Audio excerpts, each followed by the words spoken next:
NCP নেতা হাসনাত আবদুল্লাহর উপরে গাজীপুরের চান্দনা চৌরাস্তায় যে ঘটনাটা গতকালকে সন্ধ্যায় ঘটলো, তারপরে অনেক কাণ্ডই ঘটলো। অনেক কাণ্ড আমরা দেখলাম। এনসিপি মিছিল করলো, প্রতিবাদ জানালো, রাতের মধ্যে আসামিদের না ধরতে পারলে সরকারকে দেখে নেয়ার আলটিমেটাম দিল। এরকম নানা কর্মকাণ্ডের মধ্যে আমরা রাত অতিবাহিত করেছি। আমরা দেখেছি এক অতি উৎসাহী ছাত্রদল নেতা, তিনি ফেসবুকে হামলাকারীদের পক্ষে পোস্ট দিয়েছেন। তারপরে পুলিশ কি পদক্ষেপ নিল, পুলিশের পক্ষ থেকে কি জানানো হলো, আদতে এই হামলা কেন হলো। হাসনাত আবদুল্লাহর উপরে হামলার ঘটনার পরে আমরা এনসিপিকে মিছিল করতে দেখলাম রাতে। তারা মিছিল করলো বাংলা মোটরে তাদের কার্যালয়ের সামনে, এরপরে রাজু ভাস্কর্যের দিকে গেল। কিন্তু আশ্চর্যজনক হলেও সত্য যে প্রথমে গাজীপুরে সন্ধ্যায় মিছিল হয়েছে এর প্রতিবাদে, এরপরে এনসিপি নিজের কার্যালয়ের সামনে রাতে মিছিল করলো। অনেক সময় পরে মিছিল করলেও এনসিপির মিছিলে যে জনসংখ্যার উপস্থিতি সেটা রীতিমতো বিস্ময়কর। এর আগে রাজু ভাস্কর্যে ডাকলেই রাজুতে আয়, কি হয়েছে রাজুতে আয়, এই কথা বললেই বৈষম্যবিরোধী আন্দোলনের সময় রাজুতে হাজার হাজার ছাত্র জনতার উপস্থিতি দেখা যেত। কিন্তু এবার হাসনাত আবদুল্লাহ আক্রান্ত হওয়ার পরেও সেই পরিস্থিতি আমরা দেখলাম না। মিছিলে খুবই স্বল্প সংখ্যক লোক দেখা গেল এবং বাংলা মোটরের যে মিছিলটা আমরা দেখলাম সেই মিছিলের সম্মুখভাগে বরং সাংবাদিক এবং ইউটিউবারের সংখ্যাই মনে হচ্ছিল যে বেশি। অজস্র মোবাইল ক্যামেরা স্টিক দিয়ে উঁচানো, সেই ক্যামেরায় ভিডিও ধারণ করা হচ্ছে, ইউটিউবাররা ভিডিও ধারণ করছে, টেলিভিশন ক্যামেরা, শত শত সাংবাদিক এবং মিছিল করছে যে পরিমাণ লোকজন, সেই লোকজনের সংখ্যা বাংলা মোটরের অফিসের সামনে খুব বেশি হলে সেটা 200-র বেশি হওয়ার কথা নয়।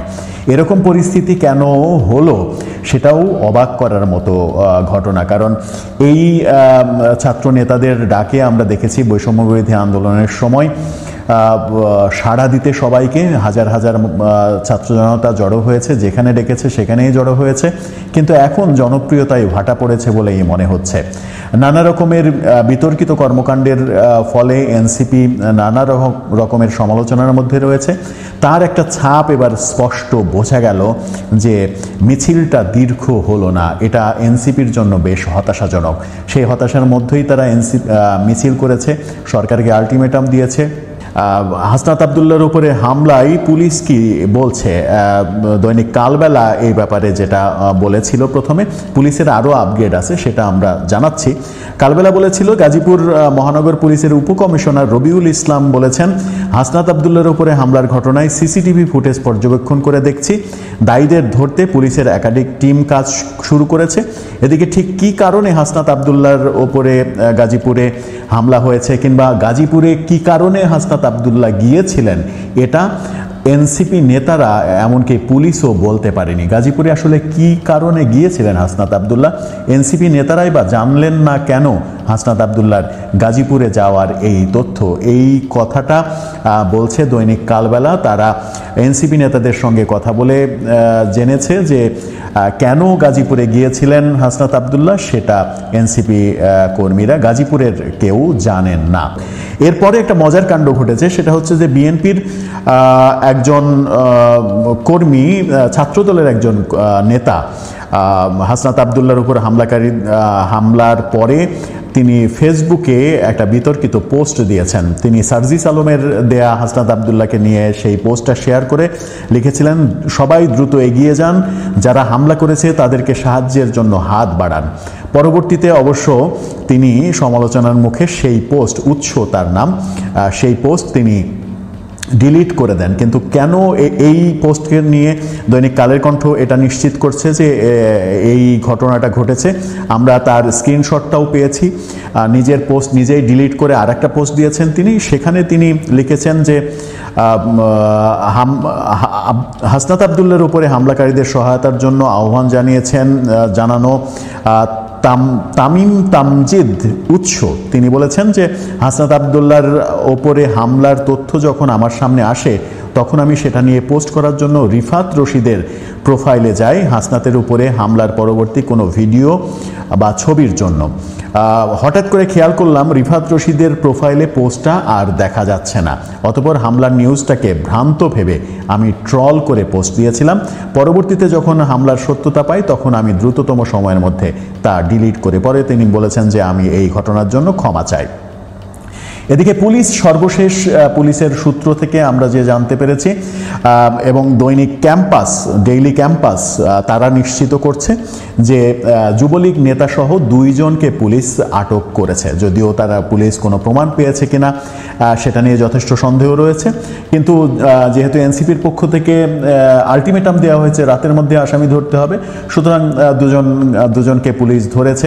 এখন এই 2 জনকে ধরার ঘটনায় দ্য ক্যাম্পাস যেটা বলছে সেটা হচ্ছে গাজীপুর মহানগরের চান্দনা চৌরাস্তা এলাকায় জাতীয় নাগরিক পার্টির হাসনাত আবদুল্লাহর গাড়িতে হামলার ঘটনায় 2 জনকে আটক করেছে গাজীপুর মেট্রোপলিটন পুলিশ।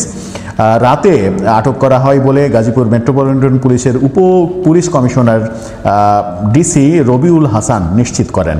আটককৃতরা হলেন গাজীপুর মহানগরের 13 নম্বর ওয়ার্ড যুবলীগ নেতা মোহাম্মদ নিজামুদ্দিন এবং কাশিমপুর থানা শেখ রাসেল শিশু কিশোর পরিষদের সভাপতি মাসুম আহমেদ দীপু।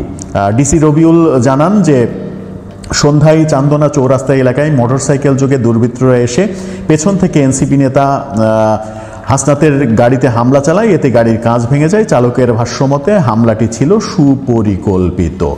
পুলিশ এই সুপরিকল্পিত বলছে, কিন্তু পুলিশ যাদেরকে গ্রেপ্তার করেছে তাদের এর সঙ্গে সম্পৃক্ততা আছে কিনা তার কোনো প্রমাণ গণমাধ্যমে হাজির করতে পারেনি।